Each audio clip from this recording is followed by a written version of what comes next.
8 years ago today, Xenoblade Chronicles 2 was released. It would go on to not only become the most popular Xenoblade game of all time, but also the most popular Xeno game. Xenoblade 2 in a lot of ways was a turning point for the franchise, and I think a large reason for that is because this game is truly special. But what is it about Xenoblade Chronicles 2 that makes it so special and beloved by so many? Well, that's what I hope to explore today in honor of the game on its 8th anniversary. Hello, everybody. It's your boy Jmulls, and onward to Elysium! If we want to know what makes this game so special, we need to know what actually makes a game special to begin with, and then we can see how that applies to this game. Well, I think what makes a game special is whether or not it's able to resonate with you particularly. A video game is an interactive experience, and we all experience those things differently, and the stories and the message of the game may hit close to home for some people, like Xenoblade 2 did for me, and it may just be a distant foreign concept or just something you don't particularly need to hear at a given point in time. Or it might just pass you by. There's a whole bunch of reasons someone may experience a story and feel any type of way about it. And I think for me, what made Xenoblade Chronicles 2 so special was because it was a special game for me. Because I played this game at a very particular point in my life. Now, I'm not saying that if I had played it only recently, that I wouldn't hold it in the highest regard that I do currently hold it in, but I'm just saying my initial impressions of the game were absolutely bolstered because the story about chasing a dream and what it actually means to chase a dream and how to healthily chase that goal. I was just getting into college when I experienced that story for the first time. I mean, what better point in your life to experience a story like Xenoblade 2 than right then and there? I was also just getting into JRPGs because I was losing interest in the genre of multiplayer FPS games. I was craving a new experience. I was craving new stories and perspectives. And then enter stage right with this experience for my new Nintendo Switch that I didn't have much to play on, and it just happened to fit like a glove. And it was a game that many people say starts slowly, but for me, I gravitated to this game immediately, and I needed no build-up or introduction. For the introduction of this game captivated me so much. There's just something about Alrest, something about the Cloud Sea, that I found so utterly beautiful and transcendent. I've always been a fan of sky continents. Just something about that boundless blue sky, no longer being confined to the skies above, but also below us, that always looked so cool to me. And I think there's no better setting for a story about chasing your dream than when the entire world rests on a sea of clouds, with the horizon dotted by these giant, bigger-than-life titans upon which people have built entire civilizations on. It was a world that was both grandiose but colorful and beautiful all at the same time. And I think that's one of the best words to use for Xenoblade 2 now that I think about it. Colorful. Because Xenoblade 2's use of color and lighting extends not only to the environment, but also to the titans that you walk upon, to the Cloud Sea itself, to the world tree standing prominently in the distance, right down to the character design being so varied and colorful. No two characters look alike, outside of some not as important regular town NPCs, right? But for the main characters, they look so unique and different, and to someone who was largely unfamiliar with a lot of anime tropes, I was experiencing a lot of those things largely for the first time. And I found myself just utterly enthralled by the humor the game had, the levity certain sections had, but also the emotional impact many of these scenes contained. I found myself absolutely in love with the environment, but also with the characters and the story going on. I think it's the art of Xenoblade 2 that deserves the highest praise, from them having a whole bunch of different artists to design these characters, to give them their own unique spin and twist. And for the blade system that operates in Xenoblade 2, I think that works so well and makes the world so vibrant and honestly kind of crazy in all the right ways. One of the scenes that I never really see talked about when it comes to this game that was always one of my favorites was that moment you come across the majesty that is Gormott, and you look out across that entire Titan as the sun is shining and you see all the very giant monsters dotting the landscape, all on the back of this giant Titan, and it was just so dang cool to me, so imaginative, so creative that I just absolutely loved it. And every Titan almost had a new story to tell, not just in terms of the main story going on, but in terms of the environment and the set pieces, the cultures of each of these people that found homes on each of these Titans. It felt so different to each other that I was absolutely in love with it. I'm someone where if you show me the same thing over and over and over again, I'm going to get bored of it visually. I like having that sense of diversity when it comes to the aesthetics of a game. I like having a whole bunch of different biomes, and the way that Xenoblade 2 constructed its world, constructed the world of Alrest, it gave them a perfect excuse to just be so crazy and wild and varied when it comes to these locations and set pieces, that each and every one of them had something new to introduce to the overall palette of the game. This also extends to the characters and the character design. Like I said before, they had a whole bunch of different artists create a bunch of the different characters, and I think that gives the cast a good sense of diversity. And for a story like Xenoblade 2, where entirely different cultures formed across all of these different Titans, I think having those different styles existing in a way that kind of clash with each other works so well for this game because of that. Do some characters look widely out of place? Yes, but that's almost by design because of the context of the story and the world going on. It's something that kept me invested and interested every time a new character was introduced to the game, every time I got a new character. Speaking of, let's circle back to a previous point that I made, how everyone's experience with a game is fundamentally different based on your own worldviews, your background, the time in your life that you're playing a game, but that's doubly so for this game because of one mechanic. If I wasn't dead, I'd kick that guy's ass. The blade system is at the core of every mechanic in Xenoblade 2. You see, the game operates in a party system, where your main party members are known as drivers. However, you equip them with basically like Pokemon-like characters called blades. These blades have different attributes, different stat bonuses, and different abilities they can use in combat, and depending upon which driver you're controlling, you can swap to your different blades. But the way you actually acquire these blades is rather interesting for Xenoblade 2. There's a couple of ways you can acquire them, either through the main story, or through these things known as core crystals. Now, most of the time, you acquire core crystals from just loot in the overworld, monster drops, whatever. And when you use these core crystals, welcome to the gacha mechanic. Yeah, they were kind of inspired by a lot of mobile games at the time, but I do think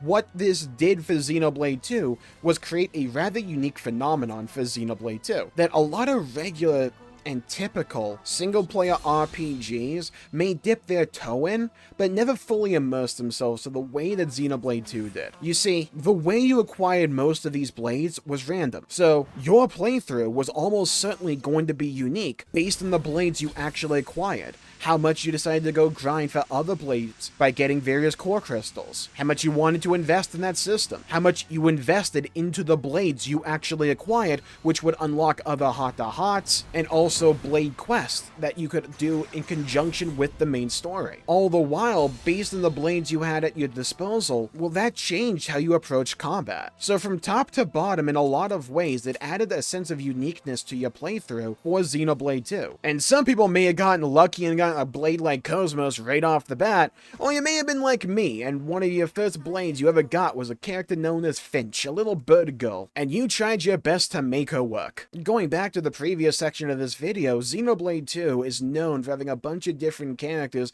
with varied personalities, and that also extends to the blade system. And chances are there's gonna be a blade whose personality you really gravitate to and whose story you find so absolutely enthralling and captivating that you decide to go and do as much as you can to experience as much as you can for that character. I remember back in my first playthrough of Xenoblade 2, one of my favorite blades was Dagus, and his whole story was that he was basically a king of a far-gone, lost kingdom or empire that he doesn't even know where it was. So his entire storyline is basically you going out to help him search for it. And there's a ton of blades in this game. Like, there are so many, all with their own stories and their own perspectives that they bring to the table. There's so much love and tenderness that was brought into this game to accommodate all of these different characters and to make them feel as if they have a place at the table. A lot of interesting and unique heart-to-heart conversations with not only their Blade but other members of the party that make them feel as if they were always there, or Blade Quest to give them an extended story experience unique to them. It's one of the systems that allows you to put so much more time and effort into this game if you so choose to, and if you don't care about a particular Blade, you just don't have to use them. Maybe you use them in combat, but maybe you don't care about their heart-to-heart or their Blade Quest, in which case you can just kind of ignore them. And I think it's that level of player agency that adds to the experience and that unique element of your own playthrough in Xenoblade 2, because it's the elements that you care more about that the game allows you to invest more in, and if something particularly disinterests you, you can kind of largely ignore it when it comes to these blades. Or you can be very utilitarian with them and only use them for like their field skills, or because they have a good synergy with your other blades for combat, or whatever reason. And yeah, we can debate whether or not the gacha system itself is like good for Xenoblade 2 or not, but I do think there are some rather interesting elements that it brought to the table, and while I personally wouldn't want to see the gacha itself return in the future, I do appreciate that unique element that it brought to the table for Xenoblade 2 as an overall experience. And I had a ton of fun, even if I got a little bit frustrated at the time. Acquiring all the blades is one of the reasons I have never reset my save on Xenoblade 2, because I have all the blades and I don't want to lose any of them. I put in a lot of work and effort to acquire all of those blades, and I like basically completing my Pokédex. Going off the blade system though, let's talk about the actual gameplay loop in the combat of Xenoblade 2, because this was the start of a radical shift in gameplay philosophy for Xenoblade overall. Xenoblade 1 and X operated on a system with arts. Arts are basic abilities that you can use in combat, but the way you actually selected them was that they give you a long horizontal bar on the bottom of your screen, so you constantly like flick back and forth to all the various arts to use them. Whereas for Xenoblade 2, they mapped them to your buttons. So the tactile experience of pressing your buttons on the controller was fundamentally different, as you were no longer going left to right to find the one art you really wanted to press at that point in time. You just pressed the thing. And I think it was a ton of fun to be able to pair up all the blades at your disposal that you got even more of as the game went on. You paired them in your party, not only on your driver that you were controlling, but in the other drivers in your party. And the combat system had this great flow to it that to me is still unmatched in Xenoblade. I love the flow of Xenoblade 2, where the basic flow of the combat is you doing a bunch of various combos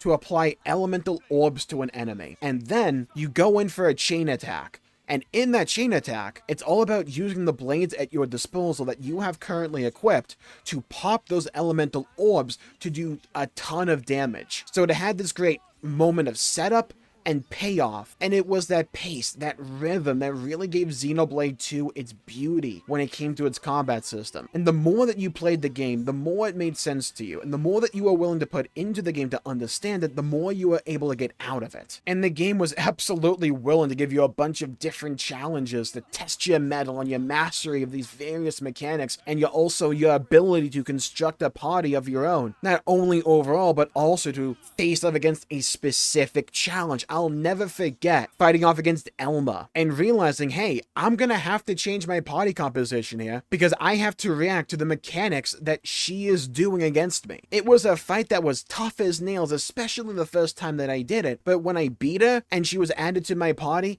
man, did it feel satisfying, especially as someone who also loves Xenoblade Chronicles X. Xenoblade 2 felt like a massive love letter to Xenoblade up at that point in time, because it largely is, and also for Xenosaga, and this is something that I've only been realizing relatively recently when it comes to Xenoblade 2, is it's not just a love letter to Xenoblade 1 and X because you can play as characters like Shulk and Fiora and Elma, but it's also a massive, massive love letter to Monolith's previous series known as Xenosaga. This is one of the things that I love about Xenoblade 2 so much. It's the game, the RPG, the JRPG that I've replayed the most in my life, but it's one where every every time I replay it and come back to the game, I find something new and beautiful to appreciate about it that I didn't pick up on before. This is one of the coolest elements of Xenoblade 2 in my opinion. If you want to experience it at a very surface level, you absolutely can, and it's going to be a fine experience. It's going to be a great experience even. You'll probably laugh, you maybe will cry, you're probably going to feel something by playing it, even with a surface level analysis and understanding of what's going on.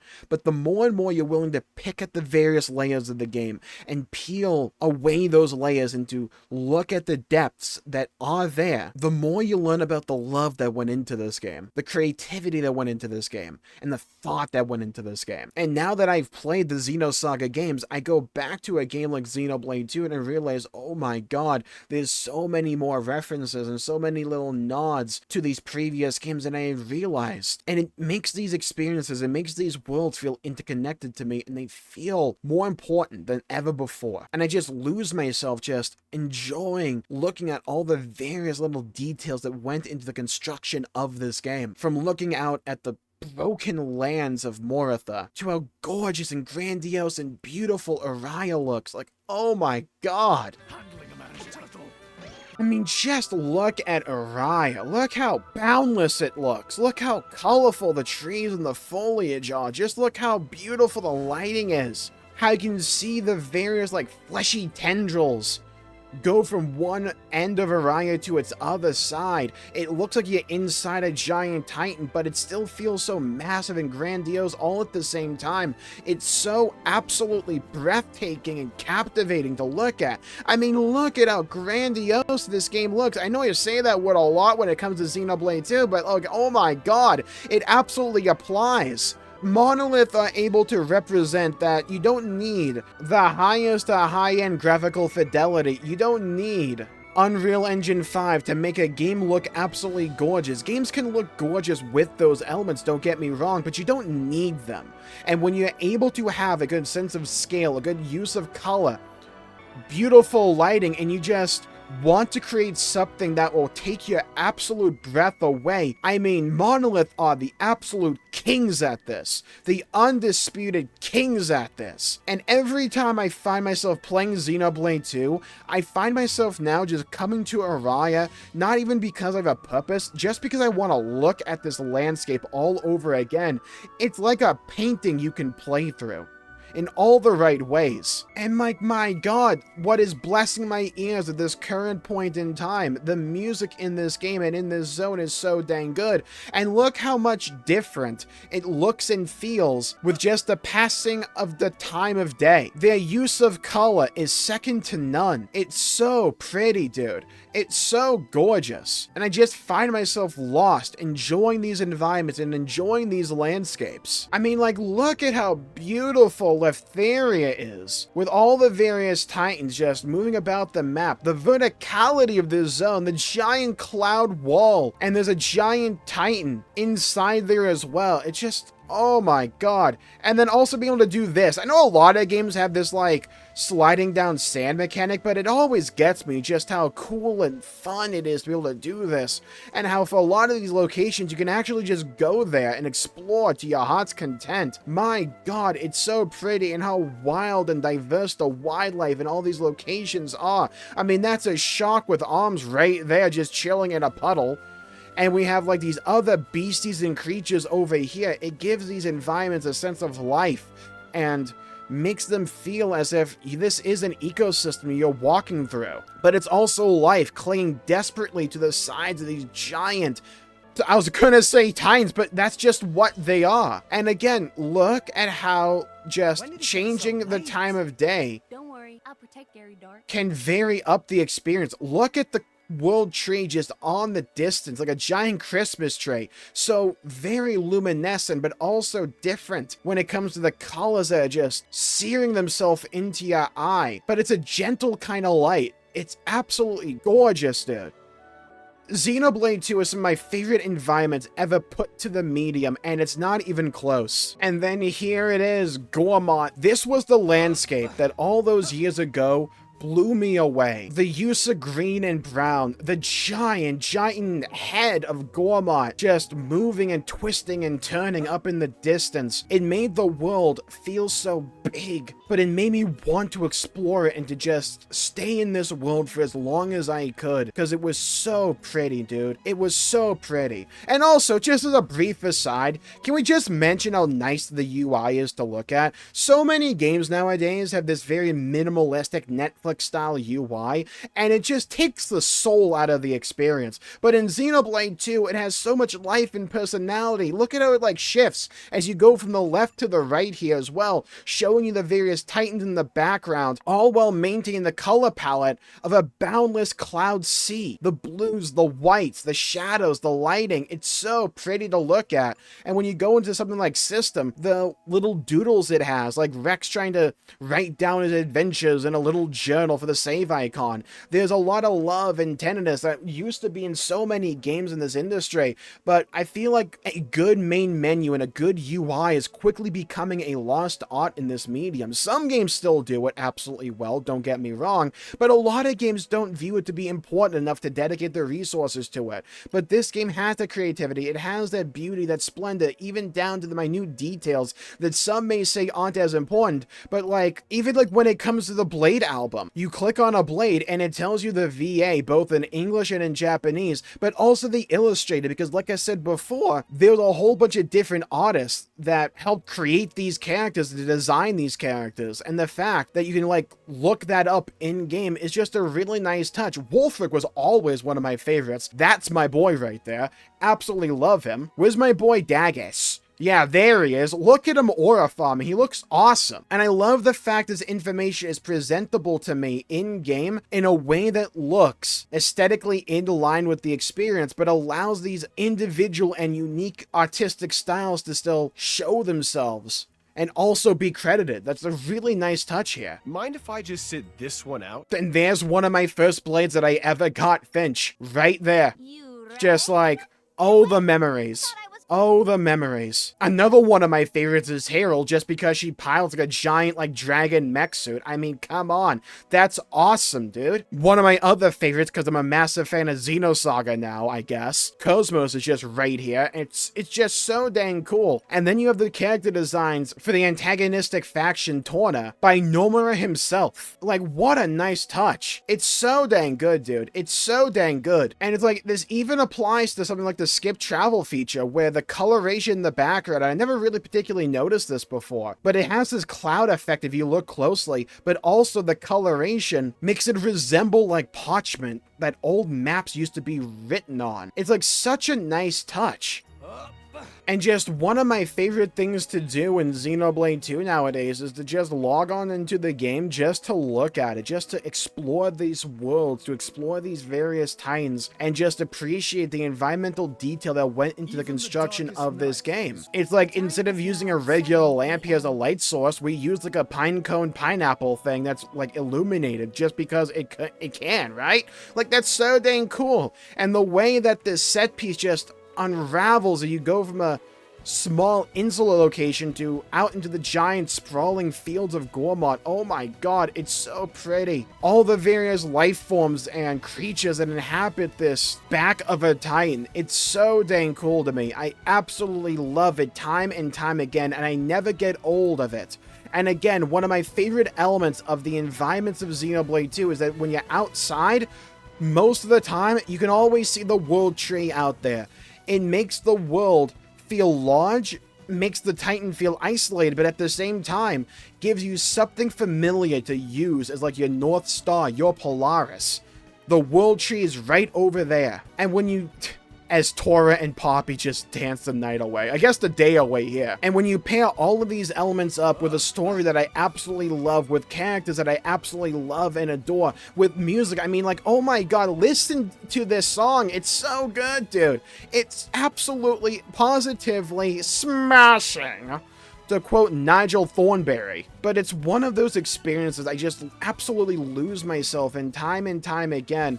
And I don't mind it. It never gets old to me. It never gets tiring. I view this world the same way that I did all those years ago when I first experienced this game for the very first time.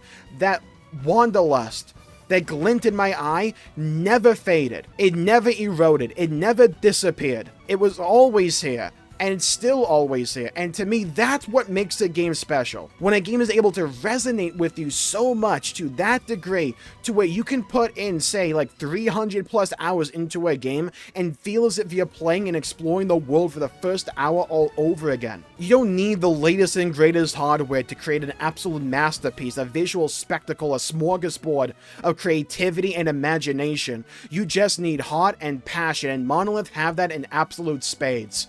Oh, it's Shellhead. Yes. Wait, who's Shellhead? Xenoblade 2 is a story about a group of people in a dying world chasing a dream and the hope that everything will get better once they reach Elysium. And over the course of that journey, they learn about the secrets of the world, uncover and confront elements beyond their comprehension, all the while still chasing their dreams, choosing to believe in the good in humanity. It's a story full of life and color and creativity, and it's just great. I love the story of Xenoblade 2. I love the music. I love the characters. And I find myself just reading the back of the box for this game and just feeling that sense of wanderlust that I felt when I first played this game. Onward to Elysium.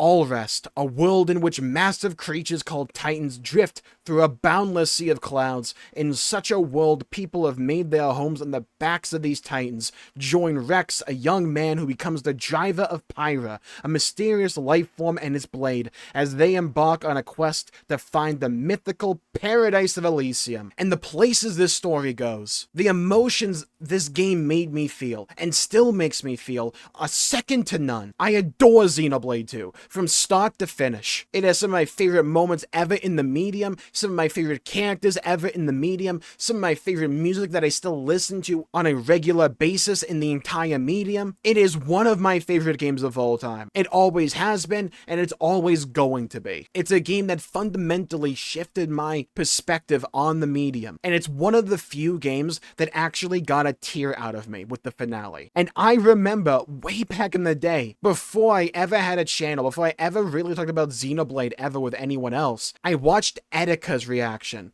to the ending of Xenoblade 2, and I saw him go through the same emotional roller coaster that I went through. And all I did was just sit back in my chair and go, yeah, it's that good, isn't it? I mean, the song One Last You, the visuals they use in that scene, the way this game, and one of the most underrated elements of Monolith storytelling, by the way, I'm brief aside right now, the ability to use the music to further and tell the story. Because they explain exactly what happens in the ending in this game, but it's told through the lyrics of the song playing at the same time. It's such a beautiful way to convey what's going on. Can I ask you, God, despite all of this, could the Sandglass somehow take back the time? One last time is all I ask from you. If you know, you know. Xenoblade 2 is one of those games where I love the music, I love the characters, I love the story, I love the environments, I love the music. I know I said that twice, but still I'm going to say it a third time. I love the music.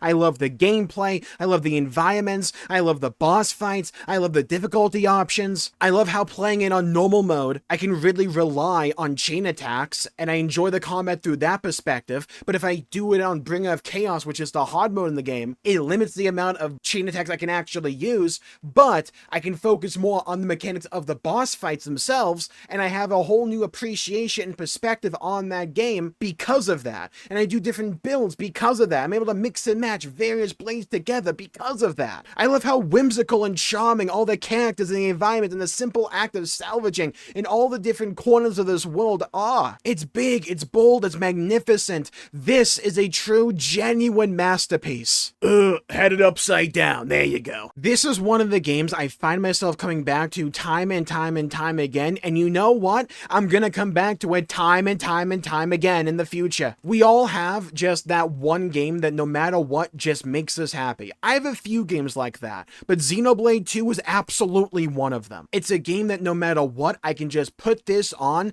and I can smile for a bit. And you know what? There's a ton of value in a game that can just simply do that. It's a game that makes me feel every emotion across the spectrum. And I think a game is truly, genuinely special when it's able to make you feel like that. I'm not just having fun playing a video game, I'm experiencing something that is awesome. A game that can make me sad, happy, excited, angry, frustrated, annoyed in all the right ways, by the way. That makes me just go about, oh, whoa, look at that, dude. It's a game that blows my mind all the time. It did it all the way back in the day when I first played this game, and it still does it to this day when I revisit it. If you've played Xenoblade 2, play it again. You may find something new to appreciate about it. If you haven't played Xenoblade 2 for whatever reason, that's fine. We all have our own reasons for playing or not playing a game, but genuinely, from the bottom of my heart, you owe it to yourself to at least give this game a chance.